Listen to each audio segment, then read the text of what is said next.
자, 이어서 보겠습니다. 자, 우리 입문서 이제 165페이지. 자, 부동산법의 체계. 자, 의여갖고 한번 보죠. 그럼 이 부동산에 대한 규제법이라고 할 수 있는 공법이 우리 시중에 한 100여 개 되는 법률이 있습니다. 엄청나게 많아요. 이 부동산에 대한 규제법이라고 할 수 있는 것들이 한 100여 개 되고요. 그래서 여러분들 이제 시험에 합격하셔갖고 실무 나갔다. 실무 교육도 계속 받아야 돼요. 매년 실무 교육 받는데 이게 이제 정권에 따라 정책에 따라서 이 부동산에 대한 규제가 맨날 바뀌죠. 이 법률이 계속 개정되고 하니까 이런 실무 나가서도 하여튼 공법하고 세법 개정된 내용들 그거 알고 계십니까? 계속 여러분들 공부하셔야 돼요. 그래서 평생 공부를 해야 되는데 자, 이런 부동산에 대한 규제법이라고 할 수 있는 게 한 시중에 100여 개 되는 법률이 있습니다. 이 평생에도 안 돼요. 그래서 이런 100여 개 법률 중에서 우리 부동산에 대한 가장 기본적인 규제를 담고 있는 6개 법을 우리 공법이라는 한 과목에서 이제 공부를 하죠. 그래서 부동산 공법. 자, 이런 타이틀을 갖고 있는 법률은 없어요. 부동산 공법은 우리 시험 과목 2차 과목의 제목이고요. 부동산 공법에서는 이제 구체적으로 6개 개별 법을 공부를 하게 돼요. 그래서 그 중에서 첫 번째 법률, 자, 국토계획 및 이용에 관한 법률. 자, 얘가 우리 공법에서 첫 번째로 공부하고요. 제일 중요한 법이라고 그래요. 제일 중요한 법. 그래서 모든 공법, 다른 법의 기본 베이스를 깔아주는 제일 중요한 법이다라고 하고요. 그리고 출제 비중도 12문제가 출제가 됩니다. 그럼 공법이 한 과목 40문제인데 그 중에서 12문제면은 딱 출제 비중은 30%. 그래서 매년 30% 12개씩 출제가 되고 있고요. 자, 그런데 이 출제 비중보다도 더 중요한 게예요. 얘는 우리 공법의 자신감이라고 그래요. 그럼 공법 1번부터 40번까지 그 중에서 1번부터 딱 12번까지 이 앞에서 이 법의 내용 갖고 우리 시험을 보는 거예요. 그러면 1번 딱 보니까 1번 아는 거예요. 2번 문제 보니까 2번도 아는 거예요. 그러면 자신감 뿜뿜한다고 그랬죠. 그래서 그냥 자신 있게 시험 풀 수가 있는데 작년같이 1번 몰라요. 2번도 몰라요.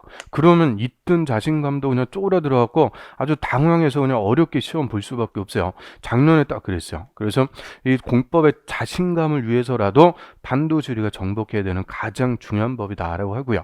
그리고 내용도 제일 많아요. 내용도 제일 많아갖고 우리가 대부분 한 과정이 2달입니다. 11월, 12월 입문과정, 1, 2월 기초과정 뭐 이런 식으로 2달 과정으로 진행을 하고요. 그 중에서 거의 한 달을 이 법의 내용 갖고 공부해요. 그 정도로 내용도 제일 많고 다른 법에 나오는 기본 베이스를 딱 여기서 공부를 하게 되니까 하여튼 우리 공법에서 제일 중요한 기본이 되는 법이다라고 하고요.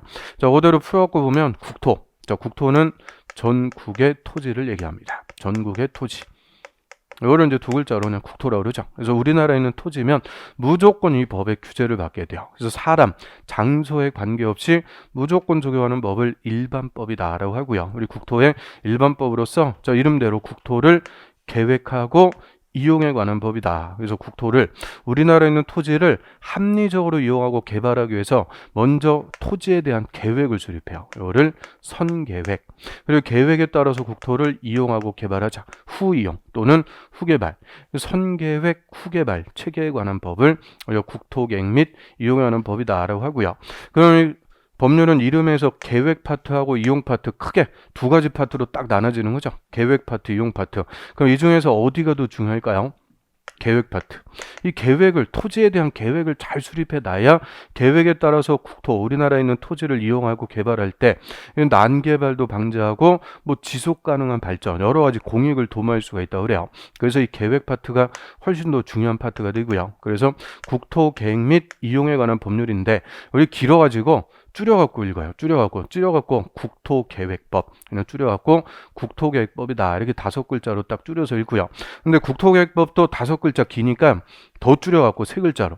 보통 우리가 법률 줄여갖고 부를 때는 앞글자하고 중간 글자, 법률할 때 법자 따갖고 국토계획법 줄여서 국계법 이렇게 부를 수가 있죠. 국계법. 그런데 국계법 뭐 와닿는 거 없으니까 저와 같이 공부할 때는 요 앞에 글자 2개 따갖고 그냥 이하에서는 국토법이라고 부릅니다. 국토법.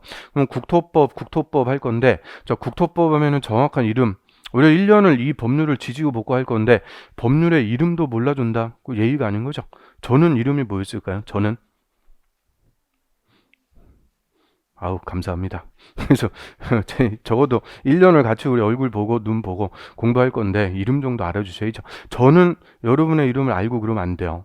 또 제가 한 명 이름 알았다 그러면 또 옆에서 시샘하고 막 그래가지고 저는 이름 알면 안 돼요. 그래서 아무튼 저도 이 법의 이름 정도는 우리 알아야죠. 그래서 정확한 이름 한번 읽어볼까요?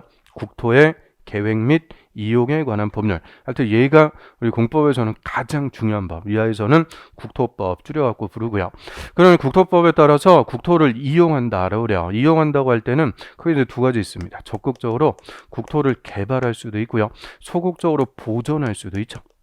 그래서 국토를 이용하고 개발, 토지를 개발하고 보존하는 것을 두 글자로 이용한다라고 하고요.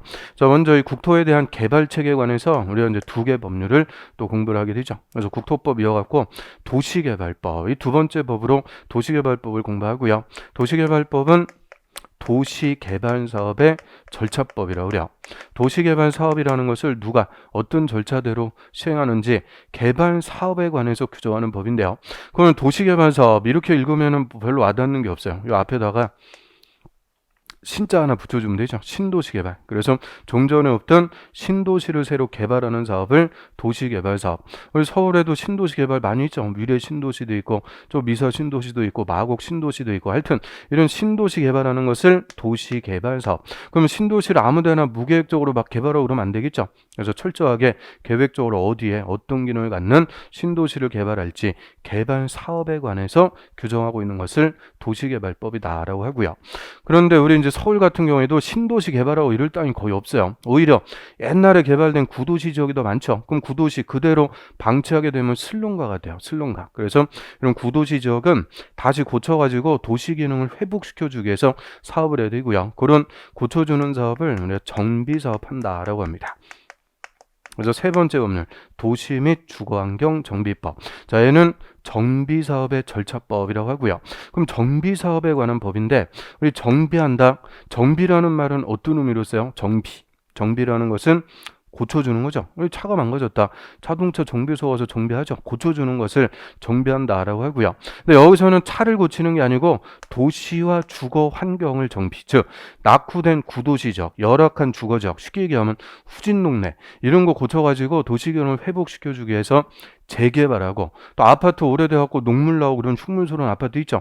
다시 짓고 재건축하고 이 재개발, 재건축 그런 것들을 우리가 법에서는 정비사업 한다라고 하고요. 이 정비사업의 절차에 관해서 규정하고 있는 것이 도시 및 주거환경 정비법이다라고 하고요. 그래서 이 도시개발법은 신도시개발 그리고 도시 및 주거환경 정비법은 구도시 재개발 체계에 관해서 우리가 대표적으로 공부를 하고요. 이거 이외에도 개발 체계에 관한 법들 많아요. 뭐 택지개발 촉진법도 있고 많은데 이 두 개 법에서 대부분의 개념들이 다 나오는 거예요. 가장 기본적인 개념들이 이 두 개 법에서 다 나오니까 대표적으로 개발 체계는 두 개 법을 공부하고요. 도시개발법은 도개법 이렇게 줄여갖고 부르는데 도개법 하면 와닿는 거 없으니까 그냥 뒤에 말 따갖고 개발법 이하에서는 개발법이다 줄여갖고 부르고요. 도시 및 주거환경 정비법 이것도 도시정비법 그래서 도시정비법 도정법 이렇게 줄여갖고 부르는데 도정법 하면 와닿는 거 없으니까 얘도 뒤에 말 그냥 세 개 따갖고 쉽게 정비법 이렇게 부릅니다. 그럼 개발법은 개발사업, 신도시개발, 정비법은 정비사업, 구도시 재개발, 체계에 관해서 우리가 아까 공부하고요. 그럼 개발이라는 것은 적극적인 거예요. 논점도 많아요. 우리 예를 들어 갖고 신도시개발, 저 위례 신도시 같은 거 있죠. 그 개발하기 전까지는 다 뭐였을까요? 논, 밭, 산 이런데 싹 갈아엎어갖고 신도시 개발해서 아파트도 짓고 건물도 들어오고 그러니까 완전 싹 바뀌는 거죠. 한 10년 만에 그냥 상점벽해가 된다 그래요. 그래서 적극적으로 개발하는 것은 논점도 많습니다. 그래서 이 개발 체계에서 12문제가 출제가 되고요. 12문제 사이좋게 6문제씩 사이좋게 출제가 되고 있죠. 그래서 개발 체계는 이 두 개 법에서 공부하고요. 그 다음에 거꾸로 보전. 이건 이용 개발하는 게 아니고 그냥 소극적으로 보존이라는 게 현상을 유지해 나간다. 얘기죠. 이 보존에 관한 법으로서 우리가 농지법. 자, 요거를 또 공부를 하게 되죠. 농지법. 그럼 농지법은 이름대로 뭐에 관한 법이냐? 농지, 농사 짓는 땅, 논, 밭, 과수원 이런 농지에 관한 법이고요. 자, 농지라는 것은 논밭 이런 거 함부로 개발하고 그러면 되겠어요? 안 되죠. 이 식량 안보라 그래요. 식량 안보. 그래서 우리나라에서 쌀 한 톨을 생산 안 하더라. 그래서 다 외국에서 쌀 같은 거 수입해 온다 그래요. 처음에는 싸게 팔아줄지 몰라도 몇 년 지나갖고 쌀값 막 올려버리면 감당 안 되죠. 지금 우리가 대표적으로 지금 우리나라에서 제일 큰 문제 뉴스에서 맨날 나오는 거 뭐 있어요? 요소수가 뭐 부족해갖고 화물차 뭐 못 다니고 막 그런다. 요소 같은 거 중국에서 그냥 100%다 수입하다 보니까 중국에서 수출 안 하니까 난리 나는 거예요. 이런 문제들이 발생을 해요. 그래서 적어도 국민들의 식량의 자급자족을 위해서 우리나라에서 쌀을 생산을 해야 돼요. 그래서 이 농지라는 것은 논밭 이런 것들은 절대 개발하고 그러는 게 아니고 소극적으로 그냥 보존하는 거예요. 절대적으로 보존할 땅이다라고 하고요. 그리고 농지, 당연히 농지는 농사 짓는 사람이 소유합니다. 그럼 저 서울 살면서 혹시 저 지방에 농지 소유하고 계신 분, 농지 갖고 계신 분 안타까워요. 아무튼 그래서 농지, 저 서울 살면서 저 지방에 농지 갖고 있다. 왜 갖고 있는 거예요? 자기가 농사 안 짓죠. 그럼 뭐 차익 같은 거 이런 거 목적으로 농지 소유하고 있다. 그거를 투기라 그래. 투기. 농지는 자기가 농사 지을 사람만 소유하는 거지 농사도 안 질 사람이 농지 소유하고 있는 것은 투기라 그래요. 그래서 절대 농지는 투기의 대상이 돼서는 안 된다. 자기가 농사 지을 사람만 소유해라. 그거를 경자유전이라고 합니다. 경자유전의 원칙에 따라서 농지는 소유하는 것부터 규제해요. 농사 안 짓는 사람은 농지 소유 자체를 못해요. 그런데 중개사가 농사도 안 짓는 사람한테 농지를 중개하고 있어요. 그 중개 사고 치는 거죠. 그래서 농지는 소유하는 것부터 아무나 소유할 수가 없도록 합니다. 그리고 철저하게 절대적으로 뭐 할 땅이냐?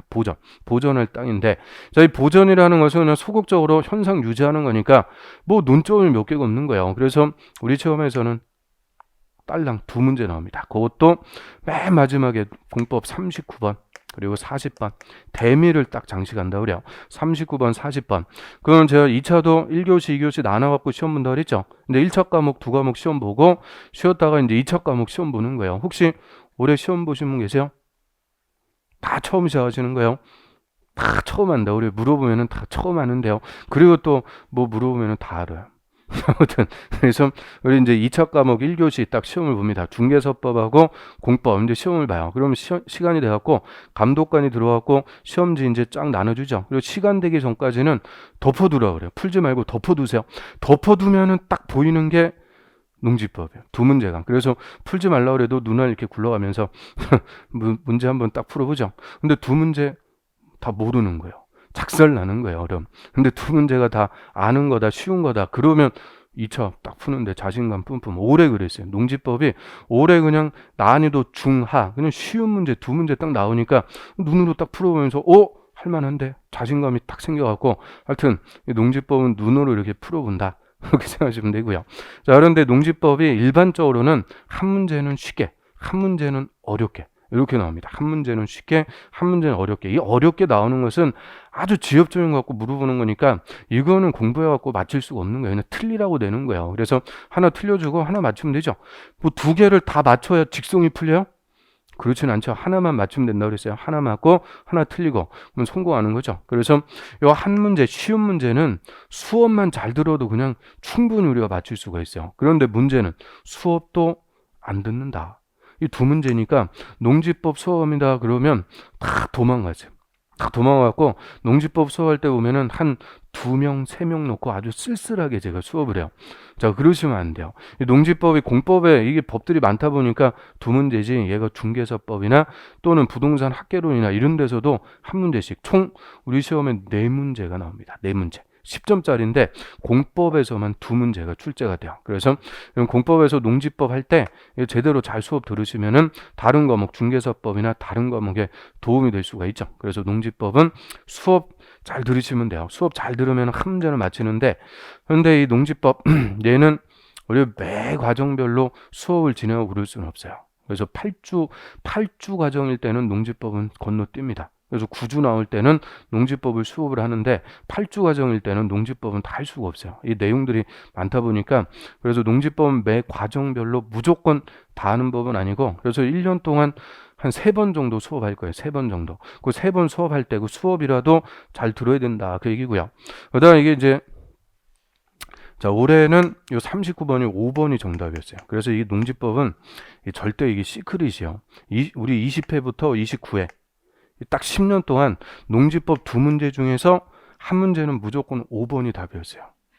이게 그 역사적 시크릿. 그래서 어디 나가갖고 얘기하지 말라고 그렇게 얘기하지 말라고 그랬는데 또 다 얘기해갖고요. 그래서 딱 10년간 5번이 무조건 한 문제. 그런데 30회하고 31회 자, 이때는 5번이 안 나왔어요. 5번이 안 나와갖고, 자, 이때 무조건 한 문제는 5번 찍으면 맞는다 했는데, 이때 아주 허를 찔러갖고. 그런데 올해 32회 시험에서 5번이 또 나왔어요. 10년간 또 역사가 이어집니다. 그래서 동지법은 모르면 한 문제는 5번 갖다 찍으면 거의 맞춰요. 그래서 한 문제는 풀어갖고 맞히고, 한 문제는 5번 찍어갖고 맞히고. 자, 어디 가서 얘기하고 그러면 안 돼요. 아무튼, 그래서 여기까지가 우리 이제 토지공법이라고 그래요. 토지공법. 토지에 대한 규제법으로서 4개 법을 공부하고요. 이 토지공법에서 26문제가 나오게 됩니다. 26개. 근데 부동산이라고 할 때는 토지뿐만 아니라 건물도 있어요. 그래서 건물에 대한 공법으로서 우리가 또 2개 법을 공부하죠. 그래서 네 번째로 이제 건축법 공부합니다. 건축법. 그래서 건축법은 건물 건축에 관한 일반법. 우리나라에서 누구라도 이 건물을 건축하려면 건축법에 따라서 건축 허가부터 받아야 돼요. 허가 안 받고 무허가로 건축했다, 처벌한다 그랬어요. 그래서 우리나라에서 누구라도 이 건물 건축하려면 다 건축 허가를 받아라. 그러면 건물이 뭘까? 건축이 뭘까? 이런 가장 기본적인 개념을 담고 있기 때문에 얘가 건물공법의 일반법이라고 그래요. 그래서 우리 토지에 대한 공법에서는 일반법이 요 법이에요. 국토법. 이 법에서 기본적인 개념, 뭐 용도, 지역 이런 것들이 다 나옵니다. 그래서 제일 중요한 기본이 되는 법이고요. 그 다음에 건물공법에서는 건물이 뭐고 건축이 뭐고 이런 기본 개념을 담고 있는 게 건축법. 그래서 국토법하고 건축법 이 2개가 공법에서는 제일 중요한 법입니다. 이런 2개 법에서 나오는 기본적인 개념들을 베이스로 해서 나머지 법들을 우리가 공부할 수가 있게 돼요. 그래서 2번째로 중요한 법이고요.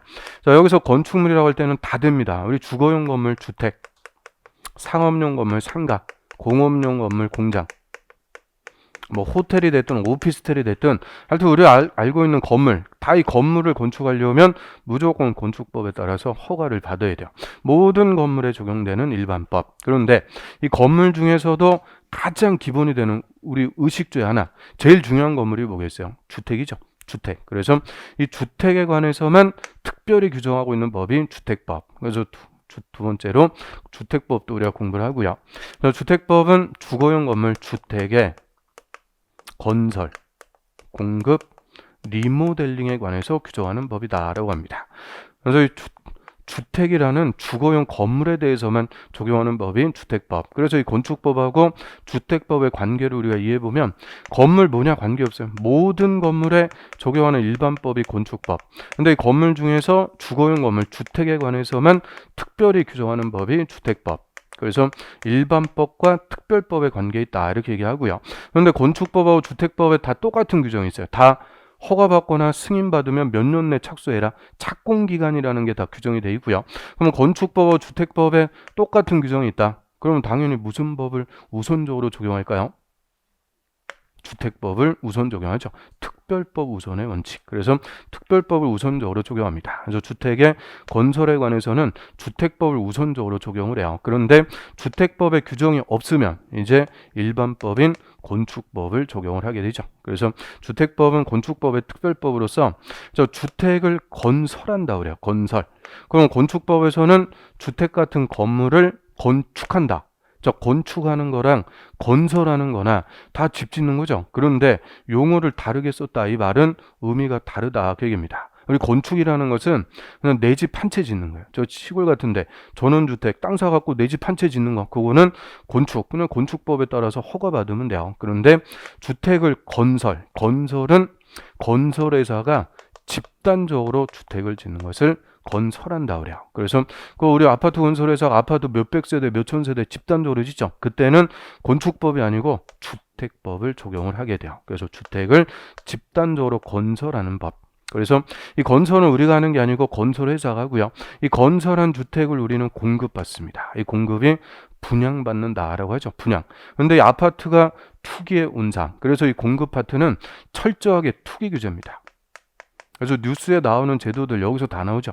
좀 전에 제가 말씀드렸던 분양가 상한제. 그리고 아파트 우리 분양받았다. 분양받은 권리를 분양권이라고 그러죠. 분양권 투기 못하게 못 팔게요. 전매를 제한한다 그래요. 그리고 주택의 투기가 소유하는 곳에 투기과열지구라는 거 지정하고요. 또 우리 아파트 분양받기 위해서 청약 통장 그거 가입해갖고 일정 기간 꾸준히 납부하는 거죠. 그러면 이제 점수에 따라서 이런 아파트 분양받는 거 그런 것들이 다 공급 쪽에서 나오는 규제입니다. 그래서 투기를 규제해서 실수요자가 주택을 공급받을 수 있게끔 철저하게 투기 규제하고요. 그 다음에 주택법에서는 리모델링을 규제한다 그래요. 리모델링을 규정하고 있습니다. 리모델링은 고쳐 쓰는 거예요, 한마디로. 그럼 리모델링하고 재건축하고는 달라요. 재건축은 정비사업의 하나입니다. 정비사업의 하나로서 정비법에서 규정하는 사업이 되죠. 그 아파트가 오래된 거, 막 녹물 나오고 흉물스러운 아파트, 철거해갖고 다시 짓는 거. 이 재건축은 정비사업의 하나인데, 이 재건축 아파트가 투기의 1번입니다. 투기의 1번. 우리 투기 세력들이 아파트 투기한다 그러면 일단 뭐부터 하는 거예요? 강남 재건축 아파트. 그거부터는 투기하는 거죠. 왜요? 강남같이 입지도 좋고 학군도 좋고 누구나 선호하는 지역인데 아파트가 오래돼서 흉물스러운 아파트. 그 아파트 철거해갖고 새로 지어갖고 분양받았다. 그럼 강남 같은 입지도 좋은 곳에 아파트도 새거 메리트가 엄청난 거죠. 그래서 이 강남 재건축 아파트 한 20억 주고 샀어요. 부담금 몇 억 내고 새로 재건축 아파트 분양받으면 40억, 50억 하죠, 요새. 그래서 돈 놓고 돈 먹기. 이게 투기의 1번이에요. 투기의 1번. 그래서 재건축은 투기를 규제하기 위해서 규제가 엄청나게 셉니다. 그래서 재건축을 할 수가 있는데 해봤자 부담금으로 다 뺏기고 남는 게 없어요. 그러니까 요새는 재건축을 잘 안 하는 거예요. 할 수는 있는데 규제가 세갖고 남는 게 없어요. 그래서 이 재건축 아파트가 규제가 센 거니까 그 다음에 투기하는 게 이제 서울의 신축 아파트들 그런 것들 투기하죠. 그것도 또 돈 났어요. 그러니까 외곽 쪽으로 나가고 또 경기도로 나가고 아주 전국적으로 그냥 아파트 투기 그냥 광풍이 불어갖고 아주 그냥 힘들어졌어요. 저는 제 집에 그냥 평생 살 거예요. 뭐 사고 팔고 그럴 이유도 없는데 그냥 아파트 값이 거의 2배가 막 돼버리는 거예요. 그러니까 세금만 그냥 막 늘어나 버리고 아주 세금 내는데 힘들어 죽겠어요. 그래서 이 아파트가 올라가고 그런 게 절대 우리 같은 실수요자 입장에서는 좋은 게 아니죠. 그 세금만 늘어나고 별로 좋을 게 하나도 없어요. 우리 아파트만 올라가는 것도 아니고. 그래서 자, 이래 하여튼 이 재건축 아파트가 투기 1번지라서 이 재건축은 규제가 셉니다. 대신 이 정부에서 장려하는 게 리모델링, 고쳐 쓰는 거. 그래서 리모델링은 정비법에서 규정하는 게 아니고 주택법에서 규정을 하고 있고요. 그래서 주택의 건설, 공급, 리모델링에 관해서 규정하는 법. 그래서 이 건축법하고 주택법 이 두 개를 우리가 건물공법으로 공부를 하고요. 그러면 건물공법에서 14문제가 출제가 되는데요. 14문제인데 건축법, 주택법 7개씩 똑같은 비중으로 출제가 됩니다. 그럼 여기서 보듯이 건축법이 훨씬 더 큰 법이에요. 훨씬 더 큰 법이니까 8개, 6개 이렇게 물어보는 게 맞는 거예요. 그런데 우리 시험에는 똑같이 7개씩. 왜요? 우리 중개대상물의 가장 기본적인 게 뭐가 돼요? 주택이죠. 아파트 매매하고 임대하고 이런 거 중개하는 거니까 중개사 시험에서는 주택법이 중요하다. 그래서 똑같이 7문제씩이 출제가 됩니다. 그래서 토지공법 4개 그리고 건물공법 2개 그래서 총 6개 법을 우리 공법이라는 한 과목에서 이제 공부를 하게 돼요. 6개. 그런데 우리가 이 법률만 공부하는 게 아니고요. 법률을 공부할 때는 항상 대통령령까지 같이 공부를 합니다. 그래서 저 165페이지에 그 부동산법 어떤 법들 공부하는지 제목 봤고요. 한 페이지 넘겨보세요. 한 페이지 넘겨보시면은 166페이지. 네, 성문법의 체계 이렇게 피라미드 그려놨는데요.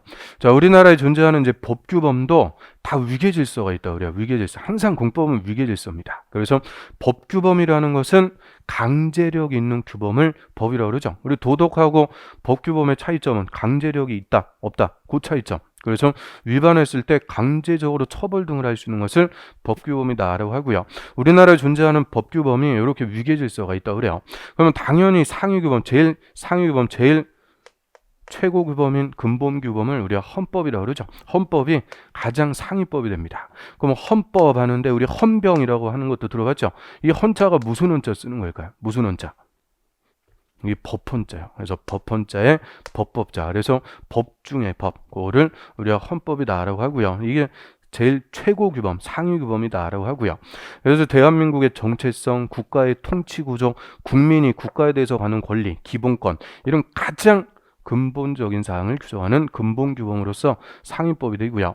그래서 우리 공법의 6개 법도 다 이 헌법에 따라서 만들어집니다. 헌법에 따라서. 특히 헌법 23조 자, 이게 우리 부동산법의 근거가 되는 헌법 조문이라고 그래요. 우리 조문 쓸 때는 몇 조 이렇게 표시를 꽈배기 표시 이렇게 해요. 그리고 뭐 1조 1항, 2항, 항을 쓸 때는 동그라미 딱 번호를 매겨야 되죠. 그래서 1조 1항, 1조 2항 뭐 이런 식으로 기호로 표시를 하고요.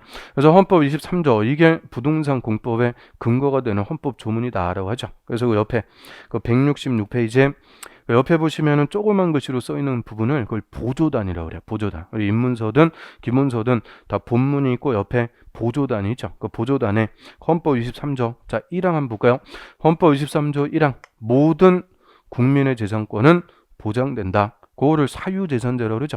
헌법에서 사유재산권 인정합니다. 그런데 재산권 절대적으로 무제한으로 보장해주고 그러면 되겠어요? 갑질하고 그러면 안 되겠죠. 그래서 이런 재산권의 내용과 한계는 뭘로 정해라? 법률로 정한다. 그래서 부동산 재산권의 내용과 한계를 규정하는 법이 부동산 공법입니다. 부동산 공법. 그래서 그 헌법 23조 1항에 따라서 공법이라는 법들이 만들어지죠. 그다음 2항은 뭐 좋은 얘기 읽어보시고 그 3항 한번 볼까요? 3항. 공공 필요가 있을 때는 즉 공익사업 등을 위해서 필요할 때는 국민의 재산권을 수용할 수도 있고 앞에서 우리 수용 들어갔네요. 수용이 뭐였어요? 강제적으로 취득, 강제적으로 뺏는 걸 수용한다 그랬죠. 수용할 수도 있고 사용은 강제 사용. 토지 소유자가 싫다 그러는데 국가가 강제적으로 사용할 수도 있는 거예요. 강제적으로 쓸 수도 있고 제한도 할 수가 있어요. 그런데 이런 수용 사용 제한할 때는 반드시 정당하게 보상을 해줘야 되고 이런 수용 사용 제한과 거기에 대한 보상도 뭘로 정해라? 법률로 정하도록 합니다. 그래서 헌법 23조에 따라서 부동산 공법이라는 게 만들어지고요. 그럼 이제 두 번째가 법률이라고 그래요. 우리 형식적 의미에서 법률이라고 할 때는 크게 두 가지의 절차를 거쳐갖고 만들어지는 법규범을 법률이라고 그러죠. 그래서 입법부, 국회에서 이 법률안을 의결부터 합니다. 국회에서 법률안을 의결. 그래서 국회의원 과반수가 출석한 과반수가 찬성해서 이런 국회에서 법률안을 의결. 이 의결한 법률안을 대통령이 거부권을 행사하지 않고 서명해서 공포. 대통령이 공포. 그래서 국회에서 의결하고 대통령이 공포함으로써 성립하는 법규범을 우리 형식점에서 법률이다라고 하고요. 그럼 법률이라는 것을 새로 만드는 것을 제정한다 그래요. 법률을 제정. 그래서 작년에 공수처법을 새로 만들었죠. 그렇게 새로 만드는 것을 제정. 그 제정된 법률을 변경하는 것을 개정한다고 그래. 고칠게 해갖고 개정. 그래서 법률을 제정하거나 개정하려면 이 절차를 다 거쳐야 돼요. 국회에서 의결하고 대통령이 공포. 그럼 법을 만들고 바꾸고 이거 쉬운 절차일까요? 어려운 절차일까요? 당연히 어렵겠죠. 국회에서 의결해야 되는데 국회가 일을 해야 하네요. 안 해요. 맨날 지들끼리 싸우기만 하고 국민의 대표 같지도 않고 아무튼 그래서 국회 의결하고 대통령의 공포 이 절차에 따라서 법을 만들고 바꾸는 게 어려워요. 그래서 법률은 핵심 뼈대만 딱 규정을 해요. 핵심 내용만 법에서 규정하고 저희 국회에서 만든 법률 그래서 국회가 법을 만드니까 입법부라고 부르는 거죠. 이 국회가 만든 법률을 우리 국민에 대해서 집행하는 것은 행정부가 합니다. 행정부. 그럼 행정부가 이 법률을 집행하기 위해서 구체적인 내용을 정하는 것을 명령이라고 그래요. 명령. 그 우리 행정부의 수반이 대통령이죠. 그래서 대통령이 법률을 시행하기 위해서 바라는 명령, 그거를 대통령령이다라고 하고요. 이 대통령령을 다른 말로 시행령이라고 합니다. 법률을 시행하게 한 명령, 시행령. 그래서 이 시행령에서 이 법률의 구체적인 내용을 정합니다. 구체적인 내용을 정하도록 하죠. 그래서 우리가 이제 법률을 공부할 때 이 법만 보면은 이 내용이 어떻게 보면 좀 공모해요. 법은 그냥 핵심만 딱 정하는 거예요. 그리고 이 법을 시행하기 위한 구체적인 내용, 세부 사를 붙이는 것은 시행령이 돼요. 그래서 항상 법률하고 시행령, 법령을 같이 공부한다 이렇게 생각하시면 되고요. 그럼 예를 들어 갖고 우리 주택법에서 아파트 분양받은 권리, 분양권 저희 분양권도 내 돈 내고 다 분양받은 거니까 다 부동산 재산권이 되는 거예요. 그런데 아파트 투기 못하게 분양권을 일정한 기간 전매를 제한합니다. 전매 제한은 못 팔게 하는 거예요. 못 팔게. 그래서 분양권을 못 팔게, 투기 못하게 전매를 제한하는데요. 그럼 전매를 제한하는 것은 부동산에 대한 재산권을 제한하는 거니까 헌법에 따라서 반드시 뭘로 정해야 되냐? 법률로 정하는 거예요. 그래서 주택법에서 분양권은 전매할 수 없다. 그런데 구체적으로 분양권을 5년 동안 못 팔게 하는지, 8년간 못 팔게 하는지, 10년간 못 팔게 하는지, 구체적으로 몇 년간 못 팔게 하는지 그 내용은 뭘로 정하는 거냐? 주택법 시행령, 대통령령에서 규정을 합니다. 그래서 법은 핵심만 분양권 못 판다. 근데 구체적으로 몇 년을 못 팔게 하는지는 주택법 시행령, 대통령령에서 규정을 하고 있고요. 그래서 이 법률하고 시행령을 우리가 같이 공부를 한다 그래요. 그럼 이제 법률마다 국토법이 있고요. 국토법 시행령이라는 게 또 있어요. 국토법하고 국토법 시행령, 도시개발법도 도시개발법하고 도시개발법 시행령이 또 있어요. 정비법도 정비법이 있고 정비법 시행령이 6개 법률별로 6개 대통령령이 있으니까 6개에다가 6개. 그래서 우리가 총 몇 개를 공부하는 거냐? 12개 법령을 공부를 하게 돼요. 그리고 요 대통령령이 아니고 그 밑에 이제 부령이라는 게 또 있어요. 요거는 각 부의 장관이 법률을 시행하기 위한 세부적인 내용을 정하는 것을 부령이다. 그래서 국토부 장관이 정하는 명령을 국토교통부령이라고 해서 그 법을 시행하기 위한 세칙이라고 그래요. 세칙. 아주 이제 세부적인 것 또는 서식 같은 거 이런 것들을 각 부의 장관이 명령으로 정하도록 하는데요.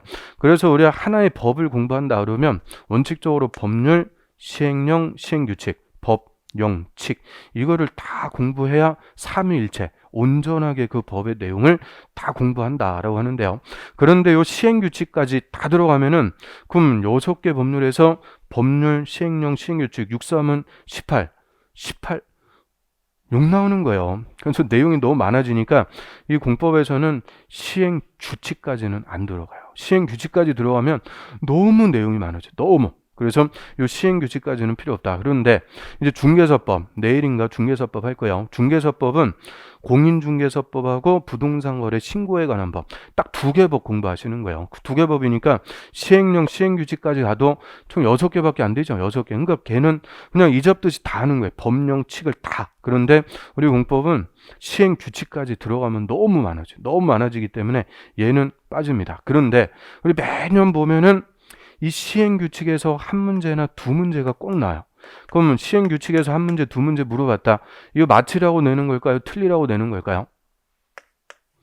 틀리라고. 뭐 그냥 무조건 또 틀리고 그럴 필요는 없고 잘 찍고 그냥 신의 가호를 바라는 거예요. 그래서 시행규칙까지 다 들어가서 하려고 그러면 끝도 없어요. 그래서 시행규칙 필요 없고 법률하고 시행령, 법령을 공부하는데요. 이게 이제 출제 비중은 법률이 더 많이 나와요. 60%는 법률의 내용을 물어보고요. 40%는 시행령의 내용을 물어봅니다. 그래서 법령을 공부한다 이렇게 생각하시면 되죠. 자, 그래서 여기까지가 우리 전국토에 적용하는 일반 규범이라고 그래요. 일반 규범. 서울이 됐든 부산이 됐든 우리나라에서 한국에서 다 적용하는 일반 규범이다. 그 다음에 조례 같은 거를 자치법규라고 그래요. 지자체 관할구역에서만 법규범으로서 효과를 갖는 것을 조례다라고 하고요. 이 지방의회가 그 지자체 관할구역에서만 효과를 갖기 위해서 만드는 법을 조례. 그래서 서울특별시 조례. 서울특별시도 강남구 조례, 서초구 조례 뭐 다 달라요. 그래서 뭐 저 부산광역시 조례도 있고 성남시 조례도 있고 이 조례라는 것은 지자체마다 다 다른 내용이니까 우리 시험에서는 일률적으로 물어볼 수가 없어요. 그래서 조례는 우리 시험에 내는 내용이 아니고요. 그래서 법률하고 시행령, 법령을 공부합니다. 그래서 여기 써놓은 게 그대로 법규범의 위계질서. 그래서 제일 상위 규범이 헌법, 그 다음이 법률. 그럼 법률은 상위법인 헌법을 위반하고 그러면 안 돼요. 만약에 법률이 헌법을 위반하게 됐다. 헌법재판소가 위헌 결정 땅땅땅 해버리면 그 법은 그날부터 무효입니다. 그냥 무효가 돼버려요. 그래서 법률은 헌법을 위반하면 안 된다. 명령은 법률하고 헌법을 위반하면 안 된다. 조례는 명령, 법률, 헌법을 위반하면은 안 됩니다. 그래서 그대로 요 법규범도 위계질서가 있는 거고요. 그래서 이런 거 다른 과목에서 안 할 거예요. 그래서 그냥 공법에서 다 할 수밖에 없어요. 이런 것들이 앞으로 우리가 공부해 나가는데 베이스입니다. 베이스. 그래서 이거 뭐 새로운 거 아니고 우리 중고등학교 때 다 들어봤던 거죠? 물론 기억은 없어요. 중고등학교 다닌 지가 언제인지 까마득하니까 아무튼 그래서 다시 한번 이제 환기시켜 본 거고요. 그래서 우리 공법은 총 12개 법령을 공부합니다. 12개. 그러니까 내용이 제일 많아요. 그래서 공법을 소개할 때 방대한 분량을 자랑한다.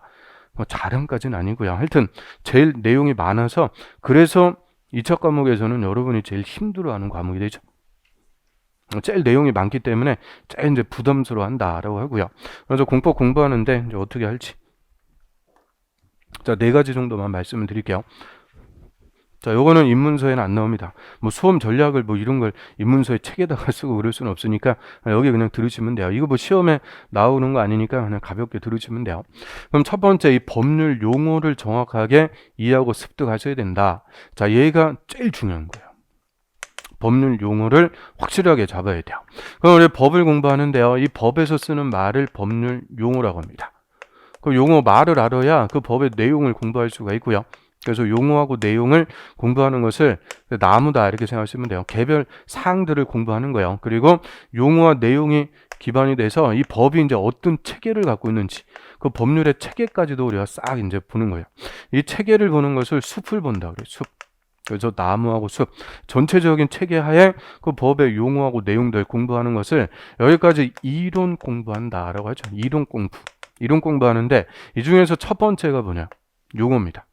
그럼 용어부터 시작하는 건데 이 용어가 쉬우면은 제가 강조하고 그럴 이유가 없겠죠. 용어 자체가 아주 생소하고 낯설고 어려워요. 그래서 여태까지 우리가 살아오면서 듣도 보도 못했던 용어들이 계속 튀어나옵니다. 그래서 예를 들어 갖고 제가 맨날 예를 드는 게 EX에 갖고 기반시설 부담구역이라는 게 있어요.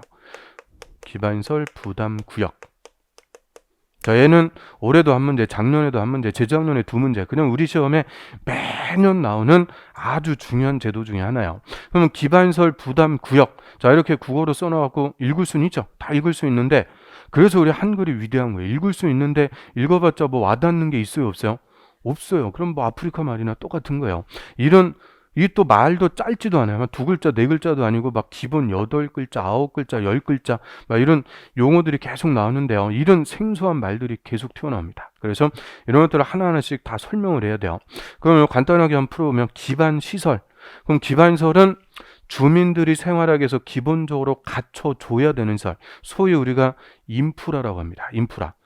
또 사회 간접 자본, 뭐 SOC 그렇게 부르죠. 그래서 인프라, 기반시설은 뭐 있겠어요? 도로, 상하수도, 전기, 가스, 그리고 애들 다니는 학교 이런 것들을 통칭해갖고 법률용어로 뭐라고 쓰는 거냐? 기반시설이라고 그래요. 그럼 기반시설 부담구역. 부담이라는 말은 우리가 앞에서 들어갔네요. 부담 어떤 의미였어요? 부담, 얼굴이 부담된다? 그 부담 아니라고 그랬죠. 그럼 부담이라는 말이 의무를 부과. 그래서 의무를 부과하는 거니까 기반시설을 설치할 의무를 부과하기 위해서 지정하는 구역. 이렇게 해석하면 되는데요. 자, 요거는 새로 개발하는 것이에요. 신개발지. 새로 개발하는 것은 의무적으로 기반시설 부담구역이라는 게 다 지정이 됩니다. 그러면 신개발지가 뭐 어려운 게 아니고 우리 주위에 아파트 건설회사가 아파트 그냥 뭐 1000세대 이상 대규모로 건설하는 거 볼 수 있죠. 타워 크레인 이런 거 올려갖고 아파트 새로 짓고 있다. 그럼 그런 새로 개발하는 것이 다 이거예요. 기반시설 부담구역. 건설회사가 아파트만 딸랑 지어놨어요. 공사 끝나갖고 입주하세요. 입주 통보받고 입주민들 입주했다. 아파트만 딸랑 있어요. 그 입주해갖고 생활 제대로 못하죠. 도로, 주차장, 애들 다닐 학교 이런 게 있어야 주민들이 입주해갖고 편리하게 생활할 수가 있죠. 그래서 이런 아파트 단지 건설 같은 새로 개발하는 것은 기반시설 부담구역이라는 게 의무적으로 지정이 돼서 건설회사가 아파트만 짓는 게 아니고 필요한 기반시설까지 다 설치를 해주는 거예요. 그래서 우리 아파트 그냥 입주만 하면 바로 편리하게 생활할 수가 있게 되죠. 이런 식으로 기반시설의 설치 의무를 부과하는 구역이다. 일단 말부터 알아야 그럼 얘를 누가 지정하는지 어떤 절차로 지정하는지 지정하면 효과가 뭔지 내용들을 우리가 공부해 나갈 수가 있죠. 그래서 이런 용어부터 시작하는 건데 이 용어들이 뭐 기반시설 부담구역, 개발 및 관리구역, 성장관리계획구역 뭐 해갖고 그냥 계속 튀어나옵니다. 계속. 그래서 이 말부터 잡는 게 첫 번째예요. 첫 번째. 그래서 제가 수업할 때 이 용어라는 게 한 번에서 절대 이해되고 그러는 거 아니죠. 한 번 들어갖고 이해하고 막 다 외우기까지 하고 그거 뭐예요? 첨제. 우리는 천재를 놓고 수업하는 게 아니죠. 천재를 대상으로 하는 게 아니고 보통 사람, 이하? 이하자 붙이면 또 승질을 그렇게 내요. 그래서 보통 사람 대상으로 수업을 하니까 계속 반복하는 거예요. 용어는 절대 한 방에 될 수가 없어요. 반복으로 해결합니다. 그래서 11월, 12월 달에도 하고요. 1, 2월 달에도 하고 3, 4월 달에도 하고 5, 6월 달에도 하고 계속 반복. 그래서 처음에 할 때는 저 수업 100을 떠들었다. 여러분들 20%도 안 들려요. 계속 그냥 생소한 말들 계속 제가 그냥 따발총처럼 막 쏘대니까 이게 잘 안 들어요. 근데 다시 1월 달 가서 반복하면은 많이 들려. 한 40%, 50% 들려.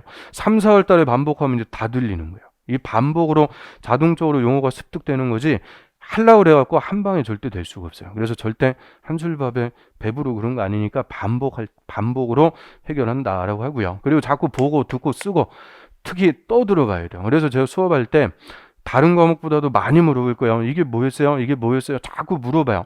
그럼 물어보는데 그냥 꿍 하고 있어. 뭐가 그렇게 맺힌 게 많아요.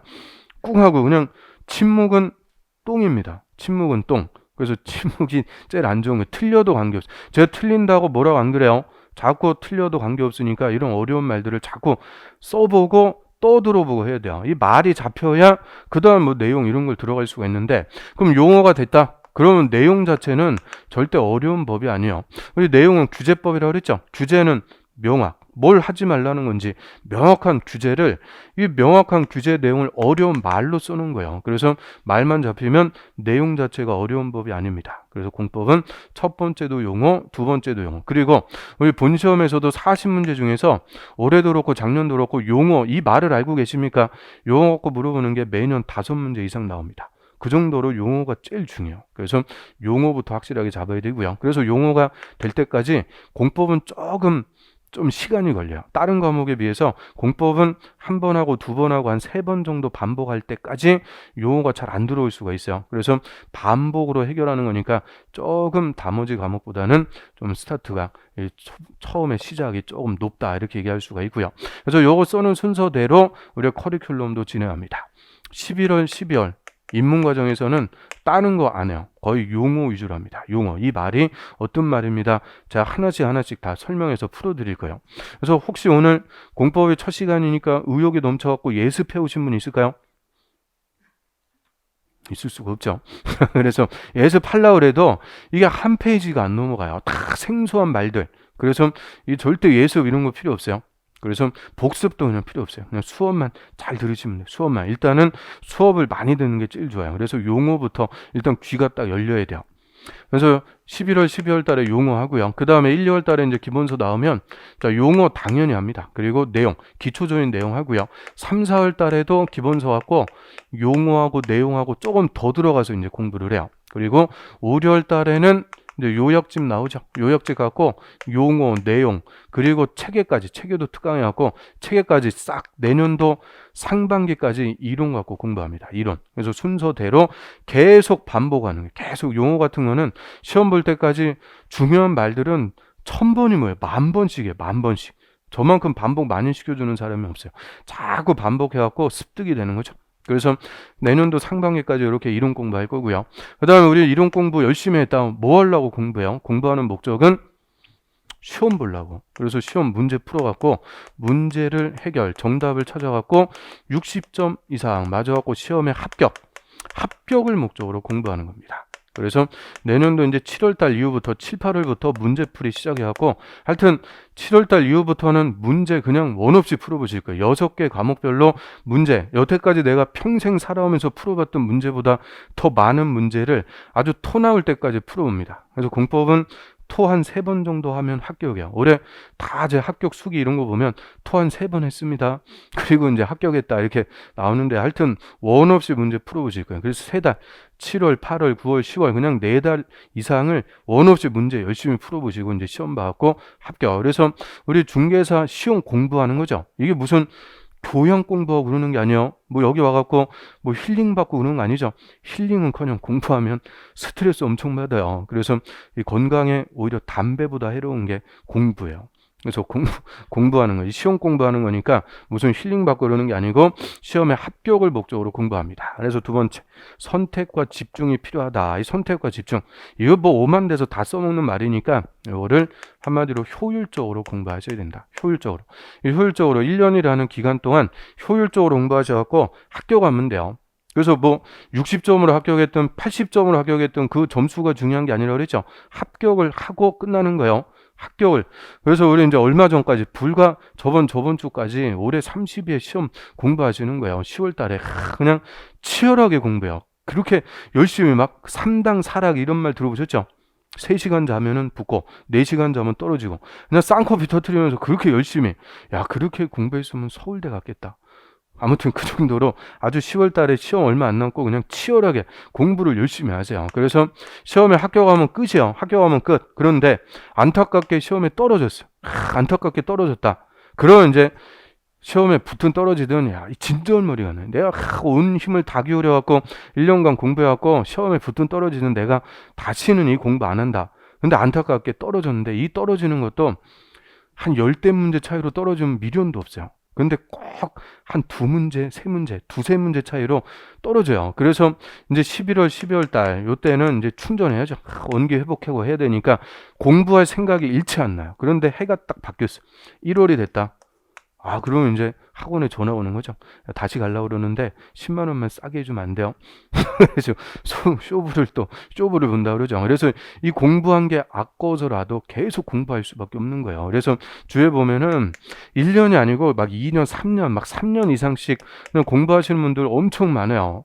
그래서 이런 묵은지들, 묵은지. 자, 이목이라고 그러죠. 올해 시험에서 많이 이제 승천하셨어요. 올해 좀 무난하게. 이 코로나 때문에 그 1년을 얼마나 우리 힘들게 살았어요. 시험도 그냥 어렵게 냈다. 자살률 급증. 그래서 올해 시험은 좀 무난하게 출제돼갖고 올해 대부분 다 합격하셔갖고 승천하고 떠나셨을 거예요. 자, 아무튼 그래서 막 3년, 4년씩 공부하시는 분들 많아요. 그럼 이렇게 되면 사람이 어떻게 돼요? 쓰레기, 아니, 페인 된다 그러죠. 페인. 이게 공부 수험 기간이 길어질수록 페인 돼. 제가 딱 그 산 증인이에요. 제가 사법시험을 거의 10년 가까이 공부를 했습니다. 저는 또 공군 나왔어요. 30개월 꽉 채워갖고 공군 딱 제대해갖고 24살부터 33살까지 거의 9년이네요. 9년을 사법시험을 공부해갖고 1차가 되는데 2차가 안 돼. 2차까지 됐으면 여기서 강의하고 있을 이유가 없죠. 서초동 가서 잘 나가는 변호사 됐을 거예요. 저희 또 말빨이 좀 세요. 자, 아무튼 그런데 이 시험에서 자꾸 떨어져갖고 9년 누구는 구수해갖고 합격했다 그러던데 아무튼 그래서 9년 동안 사법시험 공부하다 안 돼갖고 때려치고 나왔어요. 그때 나이가 33살. 그러면 33살인데 나이는 먹을 대로 먹을죠. 근데 뭐 할 줄 아는 게 뭐가 있어요. 맨 공부만 했지. 아니 인간 쓰레기 아니 그 페인이죠. 페인. 그래서 아무것도 할 줄 아는 게 없는데 그나마 법을 공부했기 때문에 법률을 강의하면서 먹고 살게 됐어요. 잘 먹고 삽니다. 잘 먹고. 그래서 저는 운이 아주 좋았던 거예요. 그래서 그나마 공부했던 거 갖고 써먹으면서 돈도 벌고 할 수가 있는데 하여튼 이런 수험 기간이 길어질수록 사람이 정신적으로, 육체적으로, 경제적으로 피폐해져요. 그래서 시험 기간은 짧아야 돼요. 무조건 단기간에 딱 합격해서 끝내야 돼요. 그럼 이제 단기간에 공부하시는데 효율적으로. 그럼 1차하고 2차. 당연히 우리 시험 먹어도 중요하다. 1차가 훨씬 더 중요합니다. 1차가 합격이 돼야 2차가 유효가 되니까 1차 과목이 더 중요해요. 그래서 1차부터 확실하게 정리를 해두셔야 되죠. 그 1차 과목이 꼴랑 2개인데 이 2개가 또 만만치가 않아요. 부동산 학개론. 학개론은 무슨 요일이에요? 우리 학원에서는 별로 뭐 관심도 없죠. 아무튼 그 학개론은 얘만 과목의 성격이 좀 달라요. 얘는 경제학을 공부합니다. 경제학. 부동산에 대한 경제 현상, 경제 활동, 이런 경제에 관해서 공부하고요. 그럼 우리 경제를 공부한다 그러면 맨날 나오는 게 수요, 공급. 이거부터 나오는 거죠. 수요, 공급, 곡선. 이거 별거 아니에요. 그런데 이제 다음에 들어가는 게 탄력성. 탄력성 나왔다. 여기서 이제 게임 끝나는 거예요. 그리고 감정평가 이런 거 들어갔다. 그러면 우리 학개론에서는 제일 좋아하는 거 계산 문제가 나오는 거죠. 계산 문제가 한 10문제씩 나옵니다. 예전에 우리 공법에서도 계산 문제가 2-3문제 이렇게 나왔는데 이제 다 몰빵해졌어요. 그래서 우리 시험에서 계산 문제는 학개론. 그럼 학개론 계산 문제는 간단하죠. 공식만 딱 외우면 돼요. 공식 몇 개 안 돼요. 100개. 100개 되는 공식 외워갖고 그거 대입해갖고 산수에서 그냥 맞추면 되는 거예요. 그래서 학을 띄는 괴로운 과목. 그래서 학계론이다 이렇게 얘기하고 이게 만만치가 않아요. 그 다음에 민법하고 민사특별법. 자, 이 두 과목 공부하는데요. 1차는 우리 시험 보는 목적이 중개사의 기본 소양 검증입니다. 기본 소양. 적어도 중개사가 되려면 이런 소양은 갖추고 있어야 된다. 와, 그런데 저는 중개사의 소양이 그렇게 높은지 몰랐어요. 그래서 민법 같은 것도 무슨 사법시험 문제같이 그냥 케이스, 갑, 을, 병, 정 얘들이 이런 법률 관계를 맺었는데 그 민법 적용해서 결론 이런 거 효과 같은 거 해석해봐라. 야, 문제 읽는 데만 1분 넘게 걸려. 그거를 1분 내 풀어갖고 맞추려면은 엄청난 연습이 돼야 돼요. 특히 그리고 민법이 모든 법률을 공부하는데 베이스예요. 학계론 얘만 경제고 민법, 중개사법, 공법, 공시세법 다 법을 공부하죠. 그럼 이 법을 공부하는데 베이스 뭐 제한 능력자, 뭐 법인 이런 것들이 다 민법에서 나옵니다. 그리고 우리 민법의 물권편에서 부속법으로 등기법이라는 게 있죠. 등기법. 우리 사법시험 공부할 때는 등기법 같은 거 그냥 간단하게 30분이면 끝나는 법이요. 그거를 우리 공시법이라는 한 과목으로 공부를 하게 되죠. 그래서 이 민법이 돼야 중개사법, 공시법, 세법, 공법 다 따라옵니다. 그래서 모든 법을 공부하는 베이스가 민법. 그래서 여러분들이 중개사 시험 공부한다 그러면 거의 70% 이상은 이 민법의 하래에서 공부할 수밖에 없어요. 다 민법이 베이스가 되었고 다른 법들을 공부할 수가 있으니까 거의 70% 이상. 그래서 다른 과목 공부도 못하게 민폐를 끼치는 법.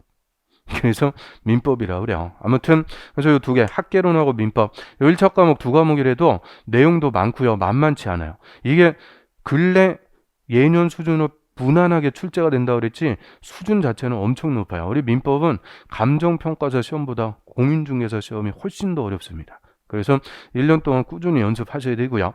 그리고 내년도 상반기 5, 6월까지는 요 민법 위주로 공부하셔야 돼요. 민법이 어느 정도 궤도에 올라와야 학계론, 공법 이런 다른 과목들을 돌아볼 여유가 생겨요. 그래서 내년까지는 뭐 6월까지는 제가 공법 열심히 공부하시라고 얘기 안 해요. 그냥 공법은 그냥 수업만 빠지지 말고 결석하지 마시고 그냥 수업만 잘 들으세요.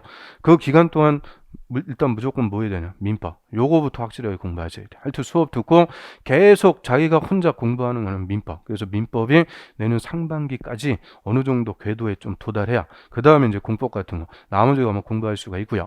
그 다음 2차 과목에서는 또 2차만 공부하시는 분들도 있으니까요. 2차 과목에서는 공법 나중에 공법이 그냥 그렇게 재밌다 그래요. 막 하다 보니까 나중에 이제 용어만 잡히면 내용들 별거 아니라 그랬죠. 막 술술 풀려가고. 그래서 6과목 중에서 제일 재밌는 과목이 뭐예요? 그러면 공법이라고 그래. 공법. 그 100명 중에서 한 2명 그럽니다. 그 미친 사람이요.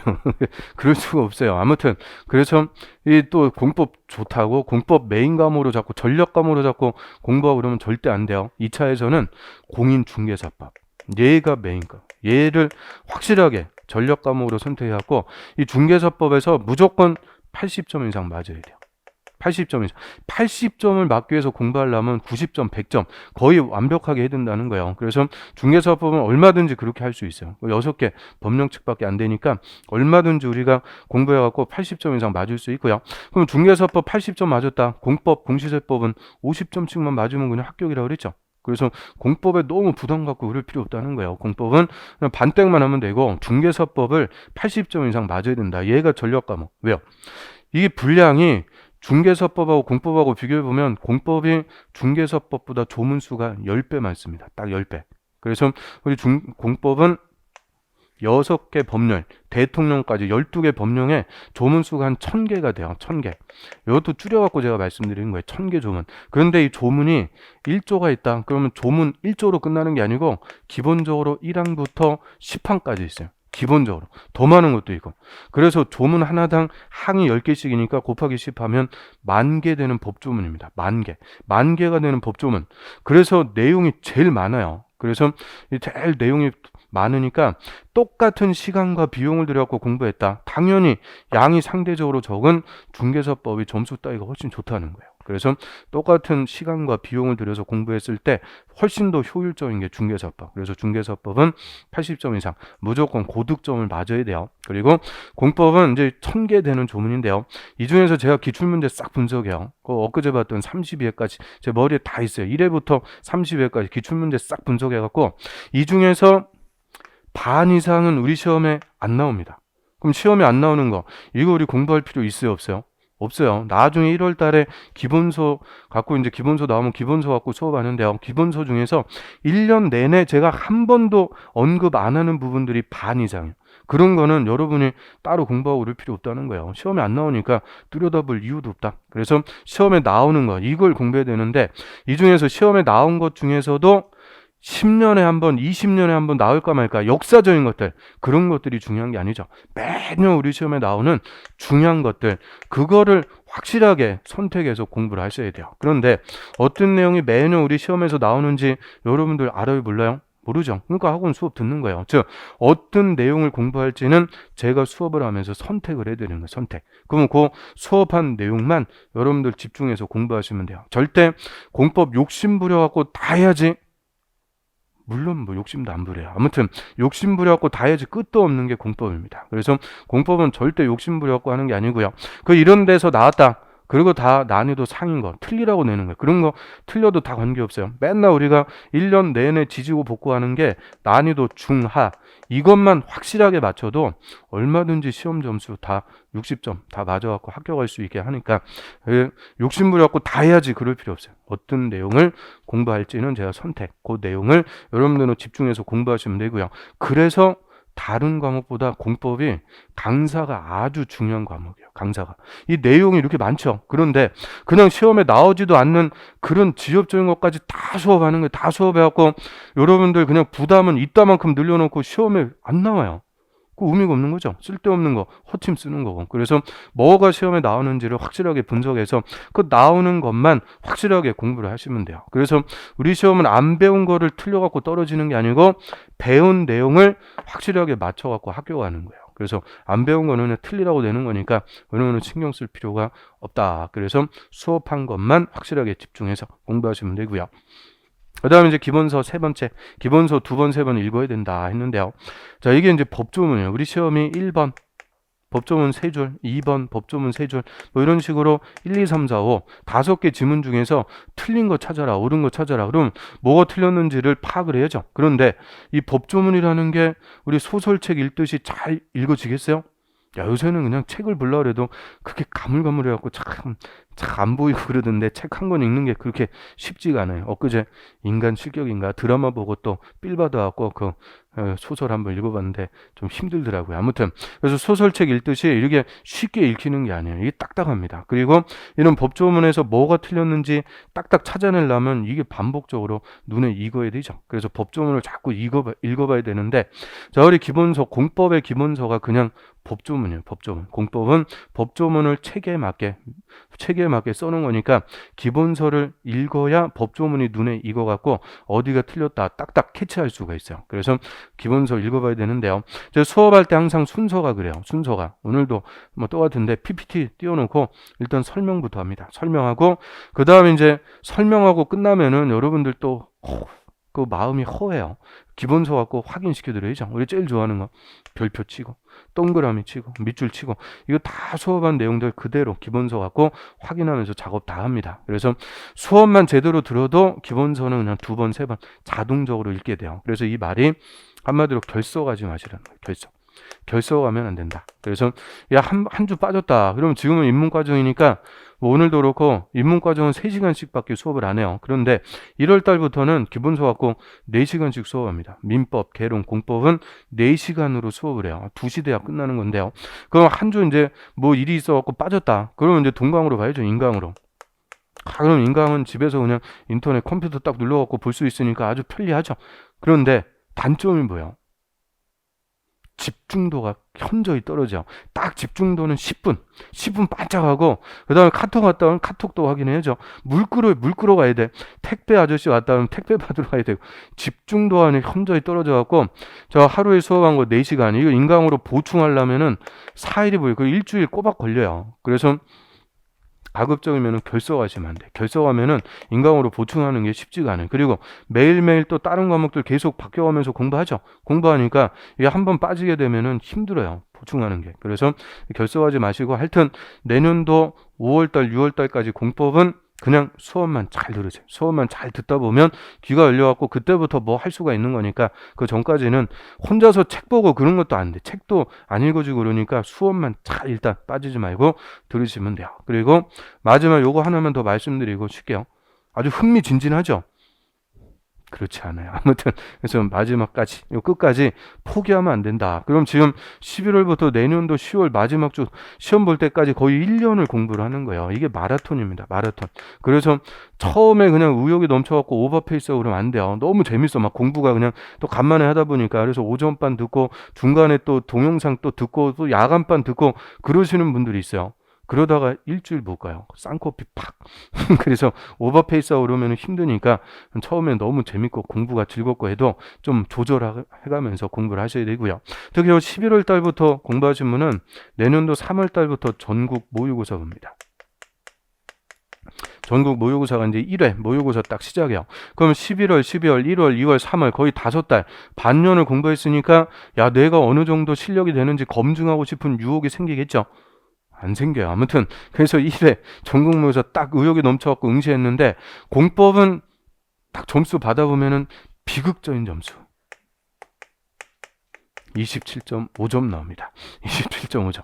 그래서 내가 평생 살아오면서 이런 점수를 맞아본 적이 없는데 이런 점수가 나요. 왜요? 이게 다 일반 상식이 아니고 전문적인 규제 내용이죠. 기반설 부담구역 여태까지 살아오면서 한 번도 못 들어봤죠. 이런 거를 구체적인 내용을 물어보는데 이거를 일반 상식 갖고 맞추고 그럴 수가 없는 거예요. 그래서 처음에는 이런 비극적인 점수가 나와요. 그러다가 이게 이제 점점 점수가 올라가는 건데요. 그런데 시간에 비례해서 이렇게 올라가는 게 아니고요. 어느 정도 쌓일 때까지는 쭉 가요. 그러다가 한번 튀어갖고 올라갑니다. 그리고 쭉 쌓였다가 또 튀어갖고 올라가고 이런 식으로 점수는 계단식으로 올라가요. 그러면 중간 정도쯤에 아 내가 열심히 공부했는데 막 점수 안 나오고 그러니까 스트레스 엄청 받고 막 슬럼프 오고 그러는 거예요. 그런 슬럼프 오고 그러면 의욕이 떨어지고 그러면 괜히 그 책 붙잡고 있어봤자 뭐 그 진도도 안 나오고 그러니까 한 일주 정도 그냥 다른 데 뭐 좋은 데 가서 놀다 오시든지 하여튼 기분 전환 좀 해야 돼요. 그래서 한 일주 정도 헉짓거리 하고 왔다. 그러면 이제 정신이 또 바싹 들어갔고 그래서 또 열심히 의욕이 넘쳐 공부하고 그렇게 되니까 하여튼 슬럼프 같은 거 이런 것들 잘 헤쳐가시면서 끝까지 포기하지 말고 공부하면은 다 합격해요. 그리고 특히 요 7월, 8월까지가 우리 정규 과정이라고 그러죠. 정규 과정 문제풀이. 9월달, 10월달. 자, 이때는 이제 특강입니다. 특강이라는 것은 따로 돈 내야 된다. 그죠? 따로 돈 내야 된다. 그래서 이게 이제 마무리하는 거, 1년간 하는 거 결실을 맺는 과정. 그래서 공법은 필수 암기상. 이제 시험장 들어가기 전에 꼭 우리 외워야 되는 엑기스. 올해 시험도 여기서 다 나왔어요. 그리고 마지막 지문 정리는 100선. 그래서 이론은 필수 암기상, 지문 정리는 100선. 근데 이 100선이 말이 100선, 100문제지 이게 우리 시험의 족보입니다. 족보. 제가 기출문제 여태까지 기출문제 한 15년간 기출문제를 쫙 분석을 해서요. 예를 들어서 기반설 부담구역 얘가 그냥 15년 동안 한 번도 빠지지 않고 나왔는데요. 자, 이 기출지문을 중복되지 않게 쫙 분석해보면 기반설 부담구역에서 중요한 게 한 1번부터 한 15번까지 있는 거예요. 15번. 그럼 15개 중에서 1, 2, 3, 4, 5 이렇게 조합해서 물어보거나 3, 4, 5, 6 이렇게 조합해서 물어보거나 하여튼 여기서 다 나온다는 거예요. 그래서 이런 식으로 논점별로 기출지문들 족보를 싹 만든 게 100선이에요. 여기서 올해 시험은 75점 그냥 나왔습니다. 다 나오는 거예요.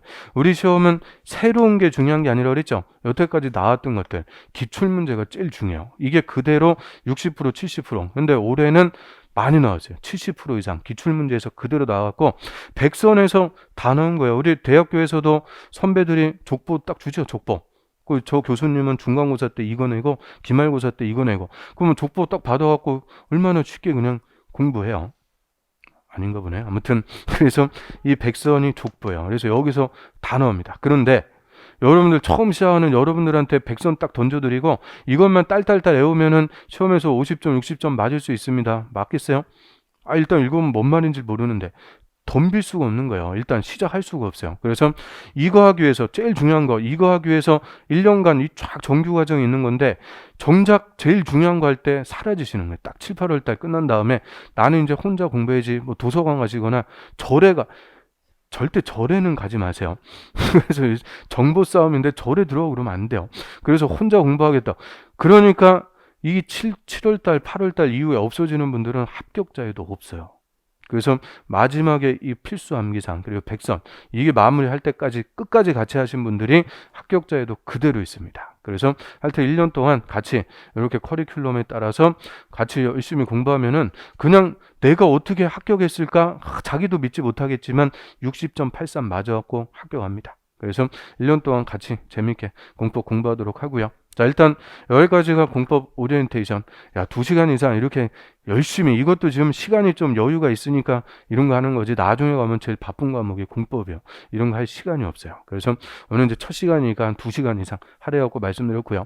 혹시 공부하시면서 궁금하시거나 질문하실 거 있을까요? 뭐 있을 수가 없죠. 물론 없습니다. 뭘 알아야 물어보고 그러죠. 물어보는 것도 공부가 좀 돼야 돼요. 나중에 이제 공부 열심히 하시고 많이 질문하시고요. 일단 여기까지 하고요. 좀 쉬었다가 오늘 첫 주니까 또 첫 번째 법률 한번 맛배기는 봐야죠. 그래서 좀 쉬었다가 첫 번째 법률 공부하겠습니다.